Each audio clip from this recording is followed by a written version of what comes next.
Prepare for an unforgettable night at the San Francisco Symphony. Karina Kanalakis conducts Prokofiev and Sibelius November 6th through 8th. Prokofiev's dazzling third piano concerto crackles with brilliance and drive, while Sibelius transforms myth and nature into a sweeping musical vision. From the energy of Prokofiev to the beauty of Sibelius, this program showcases orchestral music at its most thrilling. Experience Karina Kanalakis conducting Prokofiev and Sibelius November 6th through 8th. Tickets at sfsymphony.org. Whistling past the graveyard, so to speak. The Penguins have been outshot in their 13 games 9 times.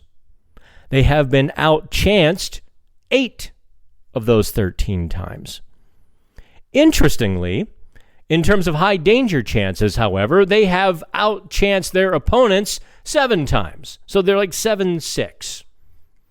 And I put this up on Pittsburgh Hockey Now Sunday evening, so I don't expect everyone to have seen it yet. But I went through the deeper numbers, although don't worry, it's not a numbers piece. This is more about the stories, and this is actually about Erik Karlsson's insights as well. I can't share the screen with you because I'm doing this in quick time, and I don't have all the functionality that I had with the other stuff. The other software, but the other software requires more bandwidth, and I just don't have it here at the hotel. So I asked Erik Karlsson that question. Look, you guys are getting outshot sometimes pretty heavily. Is that a concern? And he said, look, I think shots are sometimes very accurate in how a game was played. It can also be very misleading. I mean, I can take a lot of shots, but get nothing out of them. I think it's more about quality over quantity.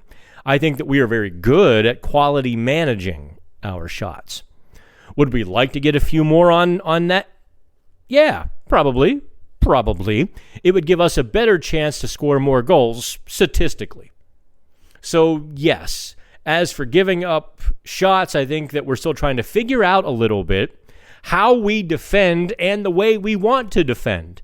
What a little nugget he just dropped in there, huh? Basically saying, well, yeah, we haven't really learned the system yet. We're still trying to figure all of this out, like who we want to be and how we want to do this. This is why I love talking to Erik Karlsson when he's in a good mood. And this was right after the practice in which he pranked Parker Wotherspoon by doing the chalk outline. Yeah, that's Erik Karlsson. And I thought that was really good. And I talked with Wotherspoon as well. And part of his quote was, I feel like we're limiting the quality. And when they do get quality chances, the goalies are doing a great job. For the most part, we've been doing a good job as a team.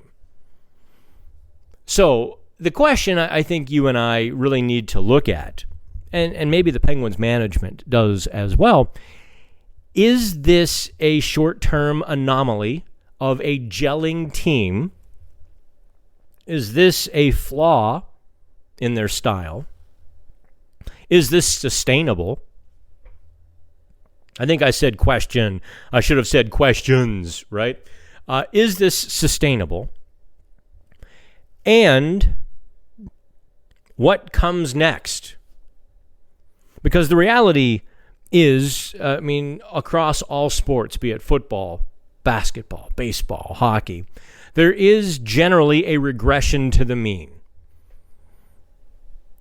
Sure, a fourth-line guy can play like Sidney Crosby for a week. He can't do it for 36 weeks because he's not Sidney Crosby. And a team can get blitzed for a week and win some games. But that won't hold up because goalie, Tristan Jarry and Arturs Shilovs are not going to maintain a .923 save percentage, which is what Tristan Jarry's stopper rate is as of right now. They're not going to maintain that if they are facing 40 shots, 35, 40 shots with a bevy of scoring chances. Or as Winnipeg did to the Penguins. And Dan Muse was really kind. I don't know if you caught Dan Muse's post-game following Winnipeg. Boy, he deleted parts of his sentences in the middle of the sentence. It was like he was cutting and pasting, a little bit of frustration or a little bit of blame right out of the sentence. And just kind of starting after he said what he really wanted to say. And I get it. He's not going to start calling guys out in the media. He told us that from the beginning, that he wants to be able to control the narrative for a lot of these players. He doesn't want them hearing it from us. He wants them to hear it from him. Fair enough, right? I will give a coach a pass if he's honest like that and says, I want to be the guy talking to them about their problems, not you. Fair enough. Now, there will come a time when he kind of starts saying, okay, this guy has to do this guy has to do that, because he's told them half a dozen times. And you let some public pressure build, but now isn't the time. The Penguins gave up a boatload of odd man chances against Winnipeg, really with poor puck management, compounded by poor decision making. Was it Harrison Brunick that jumped forward on one of them, and Chris Letang did, and it was just a rough go for the defenseman who had to make some really tough decisions on 50-50 pucks. That, they're programming themselves to be aggressive and then having to pull back. So that was one game. If it continues in Toronto, now we've got a trend, and now we start talking about that. The Winnipeg broadcast. I don't know if you read my report card after Winnipeg. The Winnipeg broadcast was just glorious. I watched the final 10 minutes in the media room because the game was decided. Even though the Penguins pulled within 4-2, the game was decided.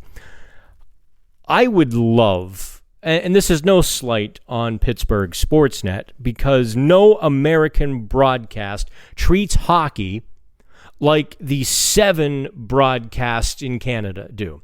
None of them treat it with the respect and the intricacy and the common explanations to make tactical play digestible.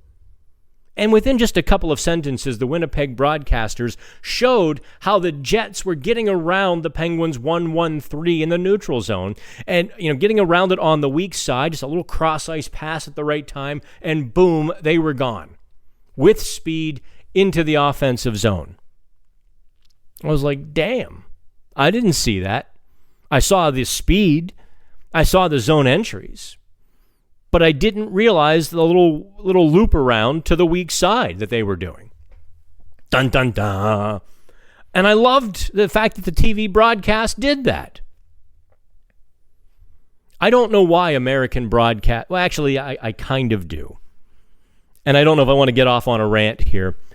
The American broadcasts are really dumbed down to the point of idiocy. And that's not Pittsburgh. That's every American hockey broadcast. They'd rather tell you about a player's family than show you the defenseman with the stick in the wrong hand, or the weak side comeback, the power play rim around to change the angles. All of these little things that teams game plan that American TV doesn't tell you or show you, and sometimes it's even difficult to see on television. I get it. I don't blame fans who, you have to really have grown up in hockey to spot this stuff. Lord knows I have a difficult enough time, and I'm watching for it. But I didn't grow up in hockey. I lean on some smart people. What can I say? Who sometimes make me look smart. That's it. I think we've done enough of a podcast. Yeah, this is a 3 gigabyte podcast already, and 36 minutes. So, are the Penguins whistling past the graveyard? And I hope that I moved the needle a little bit on the Harrison Brunick conversation. It's not just about the fact that he can't learn anything in juniors. Sending him to juniors might be protecting him. That can't be ignored. I think, based on Dan Muse's comments on Saturday, that the Penguins are leaning towards keeping Harrison Brunick, but that doesn't guarantee him a full season's ride. They could keep him into December, send him back to juniors for the World Juniors, and then let him play like, I don't know. Or actually, I guess they could send him to Team Canada for the World Juniors and recall him, sit him for a week, send him down to Wilkes-Barre in a conditioning assignment into January, then send him back to juniors because you have the Olympic break coming, and before you know it, it's March, and you can call him back again because his season, with any luck, would be ending. Who knows how that all plays out? I find it interesting and fascinating. That's it for me from Toronto. Hopefully the downtown isn't too depressed when we roll in Monday morning for the morning skate. But I hope you enjoy these. Like, subscribe, comment, argue, tell me how to improve these. I do have a co-host coming. I have a co-host coming.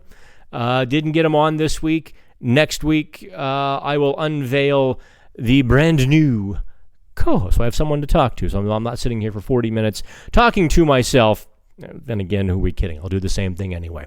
All right. Have fun. Prepare for an unforgettable night at the San Francisco Symphony. Karina Kanalakis conducts Prokofiev and Sibelius November 6th through 8th. Prokofiev's dazzling third piano concerto crackles with brilliance and drive, while Sibelius transforms myth and nature into a sweeping musical vision. From the energy of Prokofiev to the beauty of Sibelius, this program showcases orchestral music at its most thrilling. Experience Karina Kanalakis conducting Prokofiev and Sibelius November 6th through 8th. Tickets at sfsymphony.org.